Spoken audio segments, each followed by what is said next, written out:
Diffusion, the international science radio show. We have a bouncer on the doors of perception.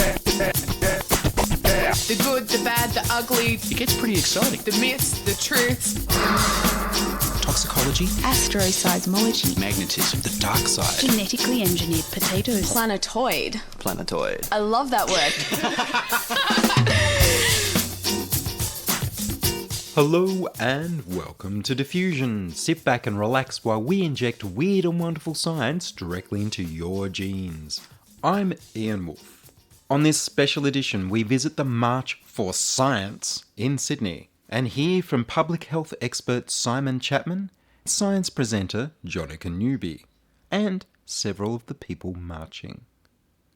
Hundreds of thousands of people around the world marched for science on Earth Day last weekend. The Australian Academy of Science refused to support the event, stating that they thought science should not be politicised. Perhaps they should have said that to the government rather than the protesters. In Sydney's Martin Place Plaza, thousands of people gathered to show their support for science and to kick against the anti-science agenda of conservative governments in Australia and around the world. I grabbed my lab coat and my recorder and headed out to join them. Martin Place Plaza was noisy with construction of a new building to our left and helicopters constantly buzzing overhead. The helicopters were probably in aid of protecting visiting American Vice President Michael Pence from marauding scientists. The rally was hosted by TV and radio personality Julia McCrossan, who introduced speakers Simon Chapman, Emeritus Professor of Public Health at the University of Sydney, TV science presenter Jonica Newby, co-founder of the ABC science show Catalyst, John Hewson, former leader of the Conservative Liberal Party, now Professor of Economics at the Australian National University, Eva Cox, sociologist and social commentator, and Angela Maharaj, a scientist at the University of New South Wales Climate Change Research Centre. Despite a police presence with surveillance cameras and horses, the march was very quiet and orderly. There wasn't even chanting from the marchers. Here's what people had to say. I'm John Hewson. I'm a professor in the Crawford School at ANU, ex-political leader, very concerned about the gap between science and politics in the community. And why are you here today? Well, I'm concerned about the gap between I think today science is probably more relevant, more useful than it's ever been to the development of good policy, good government and so on, and yet there's a widening gap between politicians and the public on the one hand, I guess, and scientists on the other, and I think we need to do what we can to close that gap by addressing the significance of science. So by addressing the significance we can change minds? We hope so. I mean, we're in a world of sort of post-truth and fake news and vested interests that always have models that prove their position, surprisingly. And, we've got to somehow cut through that with facts and truth. And science is all about, obviously moving us towards the frontiers of knowledge. Obviously, at each stage it can be challenged, but the scientific fact it should not be ignored. It needs to be managed, perhaps, but certainly not ignored. And unfortunately, politics today being so short-term and opportunistic and populist, negative, it doesn't want to hear any of that. If it doesn't suit their particular purposes on the day, they don't do it. They don't want to hear it, they don't want to be part of it. And that's really, I think somehow we've got to break out of that and do rallies like this. Rallies and a whole host of other steps this is very much just the first stage, but it's got to be something that's sustained. I think Trump will probably help because he'll keep making inane statements about some of these things which are contradicted by scientific evidence, but it's a slow process to win that argument. Well, thank you very much. Thanks very much. We have some fantastic speakers to speak for science, and the first of them is Professor Simon Chapman AO, Emeritus Professor in Public Health at the University of Sydney.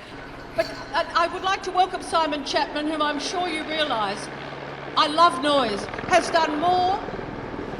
We may have a Vice President near us, and we hope very much that his government does a little bit better on the science front over the next period. But Simon Chapman has done more than many, many other people in the world to get a grip on tobacco. He has saved, through his advocacy for tobacco control, literally thousands and thousands of lives. And so I ask you to welcome a man passionate about evidence in public policy, Professor Simon Chapman.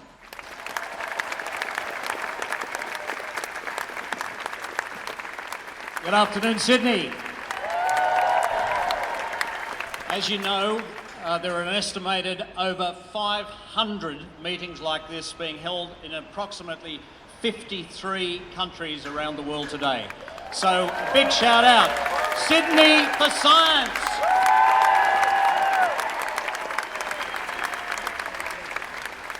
If we went back 500 years, Copernicus had just published his book on the revolution of the celestial spheres. Now, this was the death knell, as you know, for Ptolemaic astronomy, which placed the Earth at the centre of our universe. And over the next 100 years, Kepler, Tycho Brahe, Galileo, Isaac Newton added their observations and completed the Copernican revolution.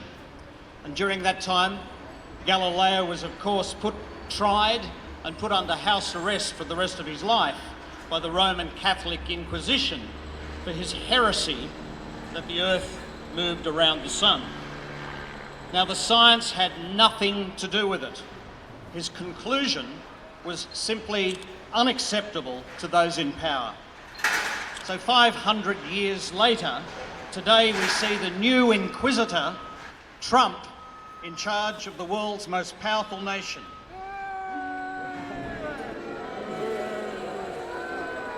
That's the first boo for Trump today. In the US, direct political interference in science is of course not new. Gun control research in the USA has been gutted effectively since 1996, when lobbying by the National Rifle Association succeeded in outlawing almost all firearms research conducted by the Centers for Disease Control. But we've really never seen anything like Trump. In the first week, he issued orders gagging scientists and other staff in the Environmental Protection Agency, the Departments of Agriculture, Health and Human Services, from speaking with the media and therefore to the American public. Is there anyone here today who doesn't expect Trump very soon to put conditions on the funding of state universities to weed out any science that might hinder his ambitions? But wait, he's already begun. The Department of Human Health and Services is getting an 18% funding haircut. A fifth of the National Institutes of Health budget is going. The global icon in international health, the Fogarty Centre, is closing down. There are over 400 scientists who are funded throughout the United States just by that centre who are losing their jobs. And many researchers here today have colleagues living in Trump's America who just fear for their future. Their careers may be at an end. Trump's poodle, Scott Pruitt, you know, the one who has sued the Environmental Protection Agency 13 times, now runs it. And he's taking a wrecking ball to the agency that he clearly loathes. The Clean Water Rule is being shredded, giving carte blanche for mines and factories to pour effluent and waste into American rivers. Vice President Pence, who is in our city today as we speak, thinks that evolution is just a theory and wants intelligent design taught in school science classes. And he's also on record as saying, and I quote, "Despite the hysteria from the political class and the media, smoking does not kill. In fact, 2 out of every 3 smokers do not die from smoking-related illness." Now, by that logic, Ebola, smallpox and plague are not deadly either, because of course not all who get those diseases die from them either. And Trump has put an anti-vaccination wingnut in charge of reviewing vaccine policy in the United States. Now, the recent attacks in Australia by scientific illiterates have mostly been on climate science, but they've gone well beyond that. The suppository of all wisdom, Tony Abbott, who continues to hang around like a fart in a phone booth, famously called climate science crap.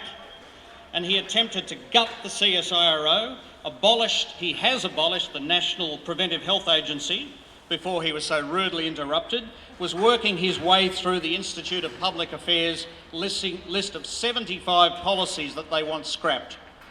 Since 2012, we've seen not one, not two, but 3 Senate inquiries into the non-disease of wind turbine syndrome.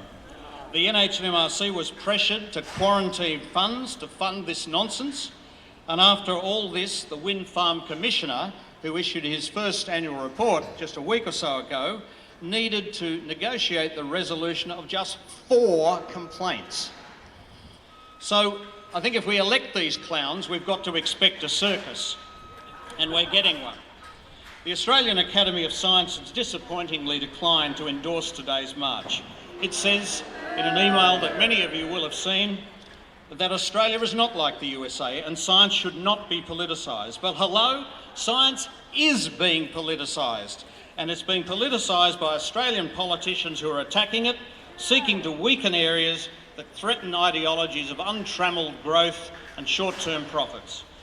Early in my career, I went to the town hall and I heard Ralph Nader, the consumer activist, speaking about what he called the duty of citizens to do something for their communities. And he put it to everybody in the room, and it was made a big impression on me in my early 20s, that you ought to, despite what you do in your life, just do something to contribute towards the community. And I've been trying to do that for the last 40 years. But many scientists, for all the fantastic work that we all do, are very shy about telling the world about what we do.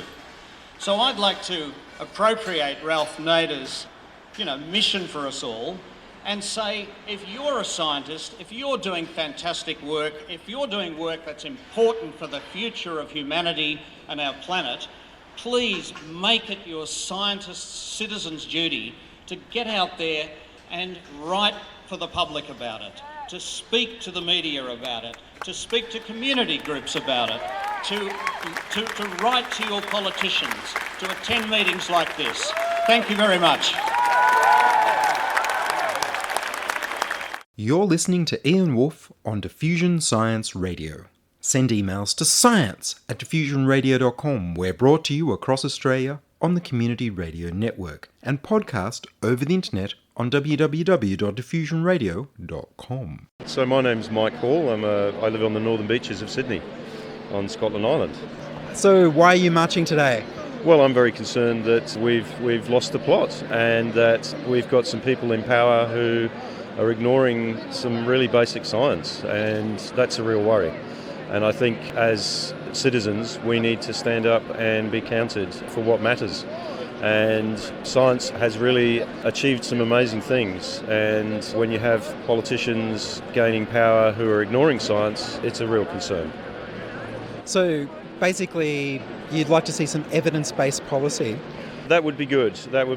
Look, I'm also aware, of course, that sometimes science comes up with things that are inconvenient, that are difficult, that raise all sorts of ethical issues, issues around political power and how we manage that as a society. But I think we've got to be able to have that conversation in a way in which we respect the process that scientists bring to what they do. And so I think we need to separate, the science from the political questions and so forth. Those are all conversations that are worth having. But we can't toss out the scientific method just because it happens to be inconvenient politically. Or the results. Yeah, exactly. I mean, one of my biggest concerns, of course, is climate change. I think that's a huge threat. And I meet people in the community all the time who say to me, oh yes, but the science is still out. That is just not true. The evidence is there. We need to take action. We need to keep this right at the top of the agenda. And so that's why I'm here, because I think it's really important stuff. Well, thank you very much. No worries at all. Jonica Newby, of course, is a science writer and broadcaster. and a founding member of Catalyst on ABC TV.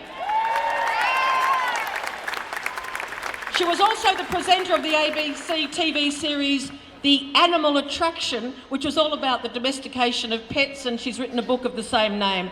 She has twice, not once, but twice won the very prestigious Australian Museum Eureka Prize for Science Journalism. Please welcome Jonica.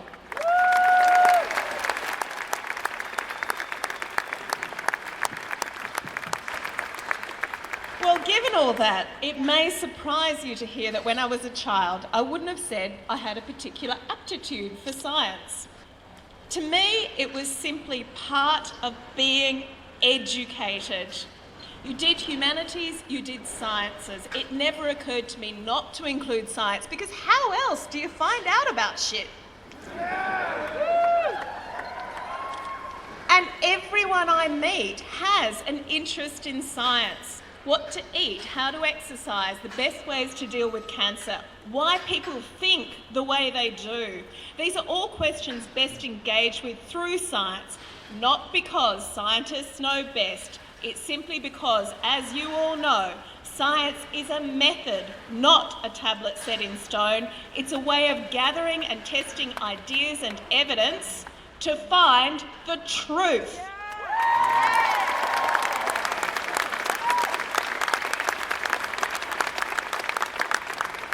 And yet, there are still people, some of them in power, who believe science and scientists are somehow separate from society. Do they find truth inconvenient? Well, in a post-fact world, well, there's another word for post-facts, isn't there? It's lies. So why don't we all, and those people in particular, try this little thought experiment. Try getting up in the morning and noticing every time you have to thank a scientist. Okay, so for me, it starts with my alarm. I would reach over to my smartphone and turn it off.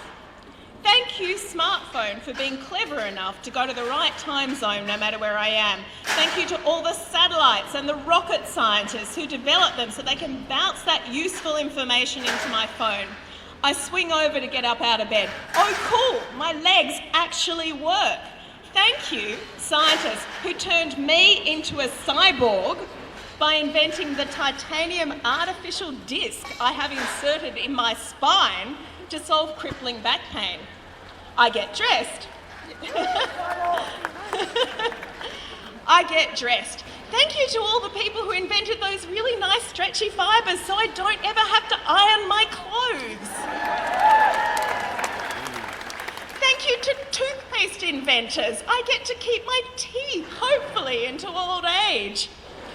I turn on the radio and listen to the news. Thank you, Marconi, for your radio wave discoveries. And to all those scientists who allowed those words being spoken in a studio somewhere to be beamed to me. Or it's coming through my smartphone in my own time, that news. Thank you to the team at CSIRO who used their knowledge of scanning the stars to invent Wi-Fi.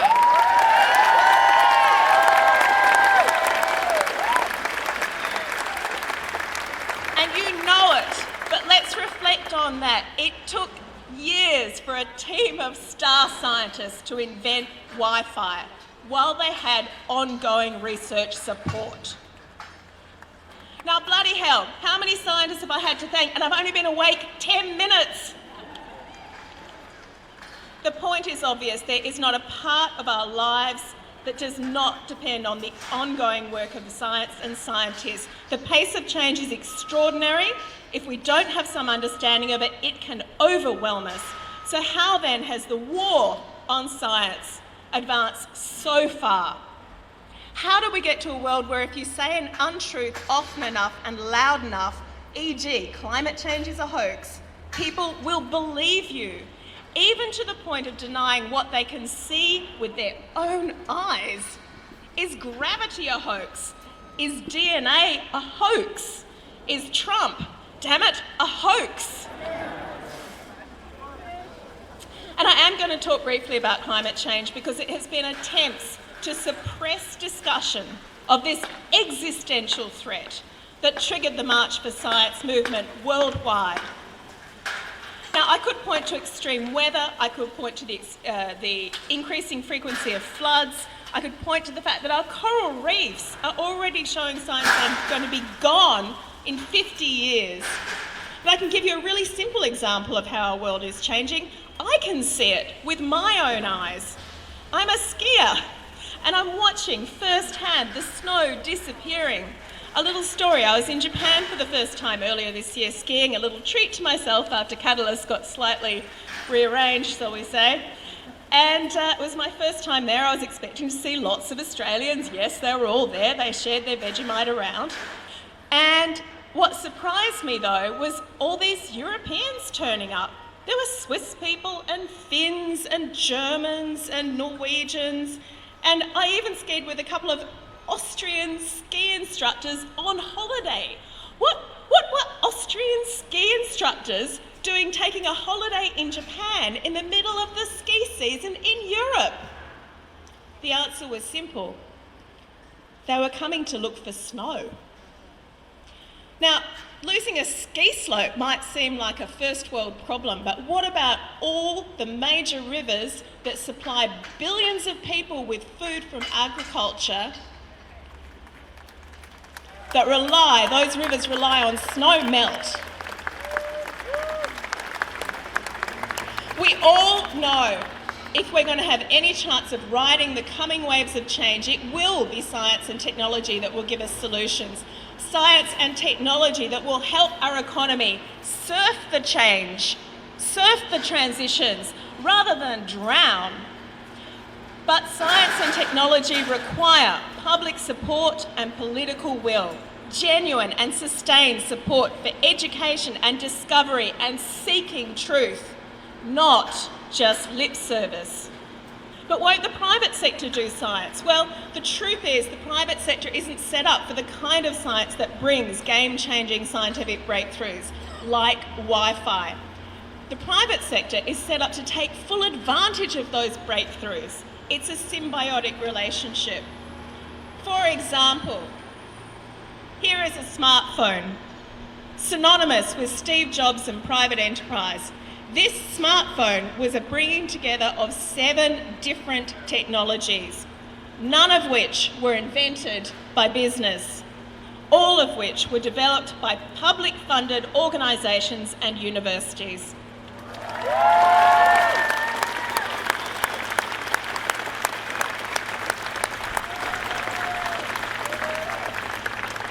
Science is truth. Science is wealth. Science is adventure. So if you see that your lifestyle and health depend on the continued fruits of modern science, and if you are concerned that the voices of anti-science are winning, then speak up for science and keep doing so until the wreckers stop wrecking.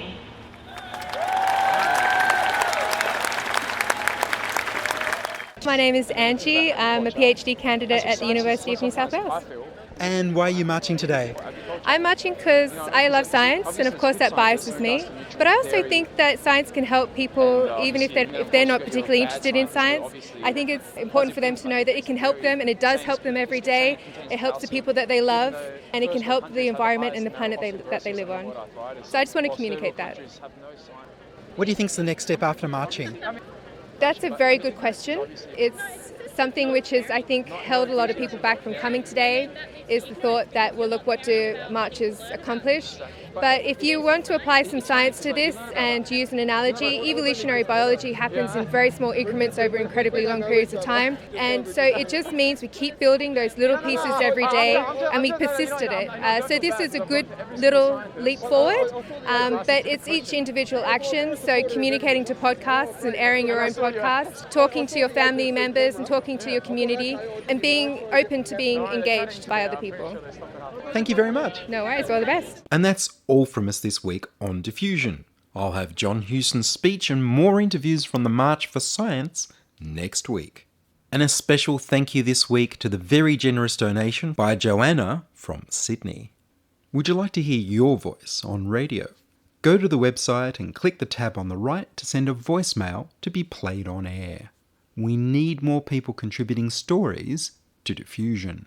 Send your contributions, opinions, helpful suggestions and donations to science@diffusionradio.com. That's science@diffusionradio.com.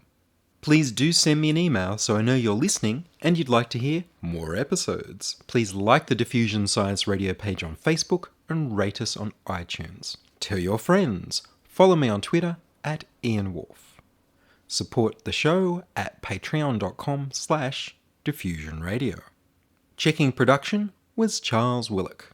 I produce Diffusion, which is broadcast around Australia to 27 stations on the Community Radio Network, including 2RBM in the Blue Mountains of New South Wales, 8CCC in Alice Springs and Tennant Creek, 2MVR in Nambucca Valley, and 3MBR in the Malaborda districts of Victoria and South Australia. Diffusion is syndicated globally on the National Science Foundation's Science 360 internet radio station and also on astronomy.fm. Subscribe to our podcast on the Diffusion website, www.diffusionradio.com. That's www.diffusionradio.com. And check the website for links, March for Science photos and videos about this week's show.